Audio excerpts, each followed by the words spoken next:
Ukumwambia ukweli kabla mjaanza mahusiano rasmi? Si alikuwa tu mwanamke wangu sikumwambia.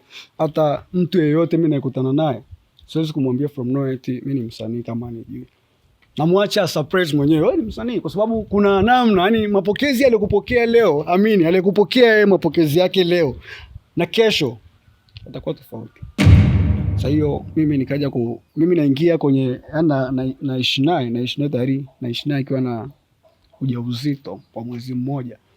Nikaanza kuishi naye. Kwa hiyo nikaanza yeye na mimi.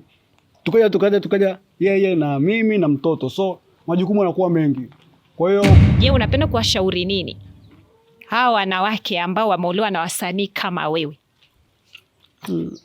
Kwangu mimi cha kushauri sina.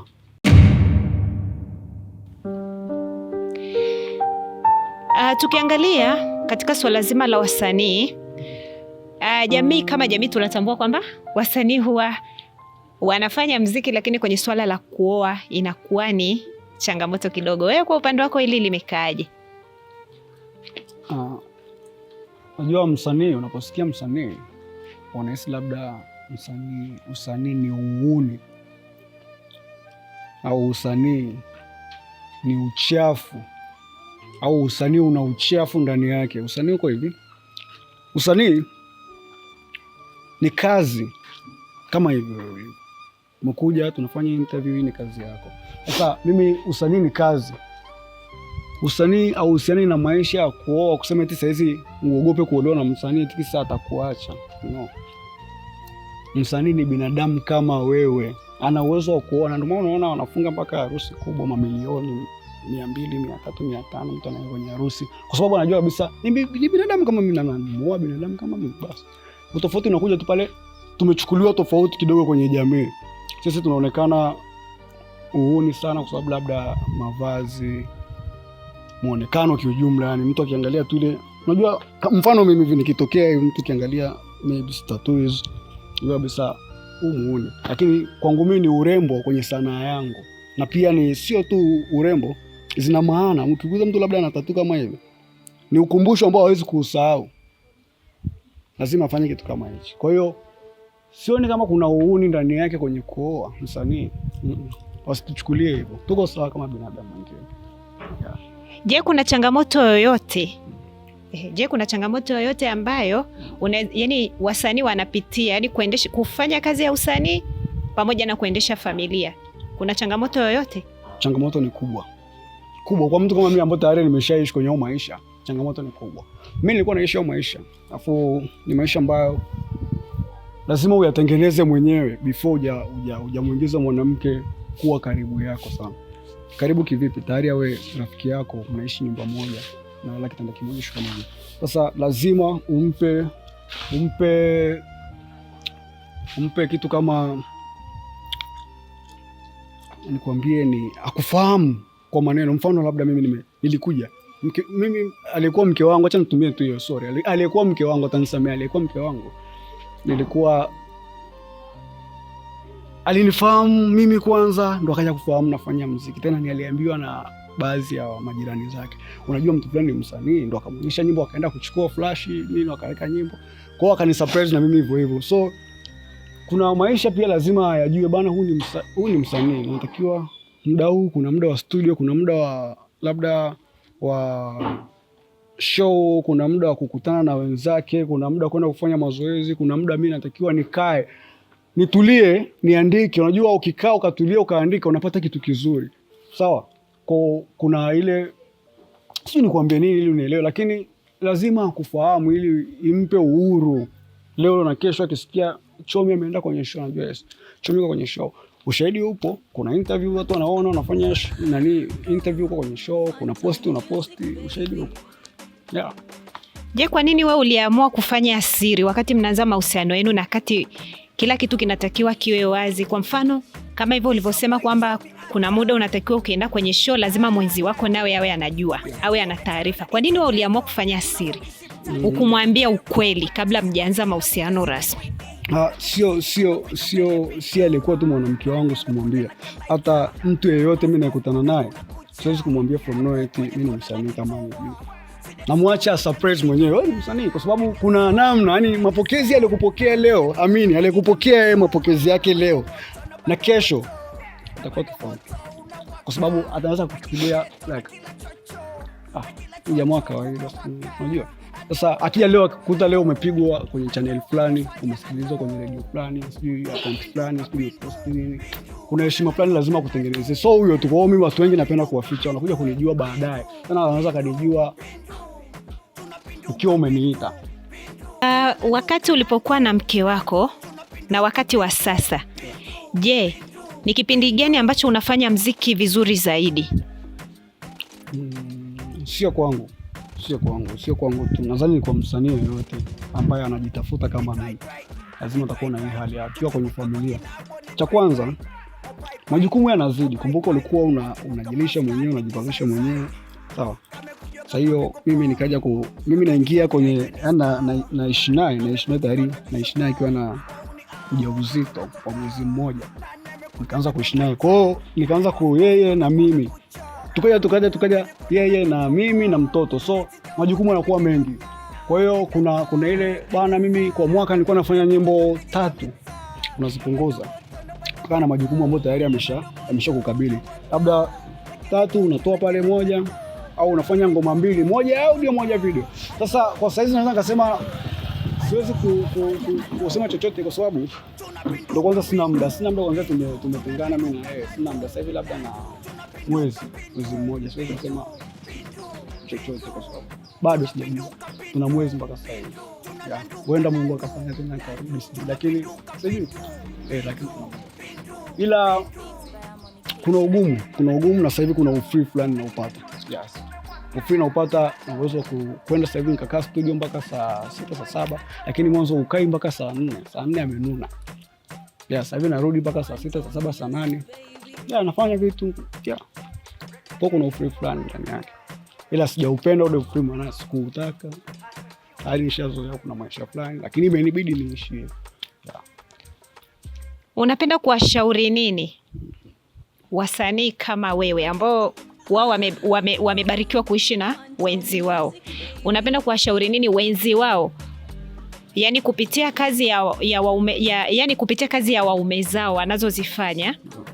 Unapenda kuwashauri nini kuhusu, maana kama vile ulivyosema kwamba ulikuwa ukienda studio unakuta ikifika saa 4 ukirudi nyumbani mwanamke amenuna na ameshajua kabisa automatic kwamba kazi yako unaofanya ni kazi gani. Je, unapenda kuwashauri nini hawa wanawake ambao wameolewa na wasanii kama wewe? Kwangu mimi cha kushauri sina, kwa sababu nikisema sina kivipi? Leo naweza nikamshauri msanii au mke wa msanii, lakini ni msanii ambaye si role naye, sikai naye, kwa sijui tabia yake. Kwa kikubwa cha kuwashauri wao, kikubwa wajifunze kuamini. Hapo cha pili cha kuongezea tu, labda sio cha pili, cha kuongezea, turudi tu kule, muziki ni kazi. Muziki ni kazi. Kwa hiyo cha kuongezea, muziki ni kazi.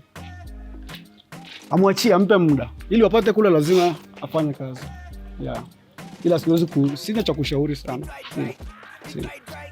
Na pia tukiangalia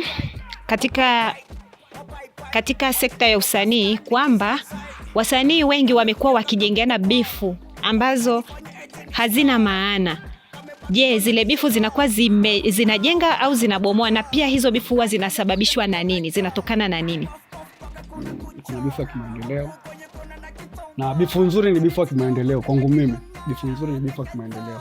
Na bifu nazungumzia wewe sijui ni bifu gani, lakini bifu ya kimaendeleo ndo nzuri kwangu mimi. Sababu unajua kugombana, si ndio?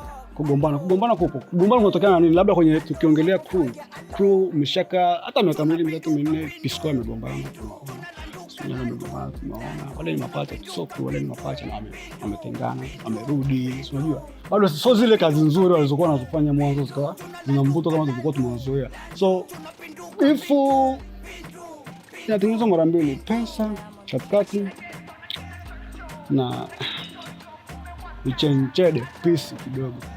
Yeah. Kwa hiyo unaweza hivyo vitu viwili vikiingia hapo, shetani akipita amepita. Bifu lazima liwepo, lakini bifu la maendeleo ndo litamu. Leo hii mimi nilikuwa nasikiliza sana rap za zile bato kipindi fulani hapa nyuma tu, mwaka jana nadhani, bato ya majirani zetu kule kidogo Kenya na si Tanzania. Kuna bifu fulani ilikuwa imetokea katikati, ilikuwa ni bifu ya kutengeneza muziki wa hip hop. Leo muziki wa hip hop unachukuliwa, mfano nakupa Motra the Future alimdisi mtu ambaye sikutarajia mimi kama angekaa Motra akaandika punch zenye uwezo vile, akamdisi mtu kama Khaligraph. Sorry kwa hivyo, lakini inabidi ni kitu kilikuwa wazi. Lakini hiyo yani bifu la maendeleo, ufanya alafu uende, so unafanya alafu unarudi. No, fanya uende ili kusaidia. Usinidisi mimi alafu wewe unabaki kama umekaa tu, alafu unanidisi mimi unanipaisha. Ngoja niwape siri. Leo hii unaponidisi mimi au nidisi mimi kuumia, no, au nidisi mimi kuumia, unanidisi mimi kunipandisha. Leo mimi kuna mtu anijui, akishasikia umeniongelea ananifahamu, na kunifahamu mimi kwangu ni buruda, maana connection ni pesa. Nidisi mimi niende juu. Kwa hiyo bifu wa maendeleo mtu anataka, sio bifu inakuwa ni kiki ya kukupaiza na kujulikana kwa watu mbalimbali. Wajue kabisa hilo. Yaani unaenda laana. Wajue kabisa ni unaenda laana. Yeah. Wewe ulishapitia changamoto ya kama hiyo? Kuingia kwenye bifu za muziki? Ndio. Cha kwanza mimi ni mtu wa watu. Yaani nikisema mtu wa watu, mimi ni mtu wa watu. Yaani sawa, kuna wasanii mimi sijakaa nao, sijapata nafasi ya kukaa nao karibu sana. Mfano kama Michel Watundu, sijakaa nao sana karibu, Dipa, Fidovato, nani. Kwa hiyo ningekaa na wale karibu, kuna namna mimi ningekuwa juu hivi kwenye muziki, ungeona tabia zangu. Mimi ni mtu fulani ambaye humble sana, yani mimi ni humble sana. Kwa hiyo ningepata nafasi ya kukaa pale, ungenijua tabia zangu. Yeah, so mtu wa hivyo sana. Sipendi bifu. Na unahisi je, ukifanya kolabo na hao wasanii wakubwa uliowataja kama kina Fido, je, unaweza ukahisi kwamba ndo unafika juu zaidi? Nikupe mfano mmoja nikupe hivi. Fido, acha niweke brother Fido kokote uko alipo sharo. Huyu jamaa namkubali kwa sababu cha kwanza yuko real kivipi. Siongee eti kwa sababu si Fido ana skendo fulani tena sijui na yana kutoa loko. Naongea kutokana na love iko kwenye moyo wangu kupitia Fido. Kwa hiyo siongelee vibaya kupitia Fido, yani na siongelee vizuri kupitia Fido. Fido tayari ana numbers wake kwenye account yake. Fido anaweza kaitafuta viewers 1000. Nakupa mfano wa kawaida. Viewers 1000 ndani ya masaa mawili. Unanielewa?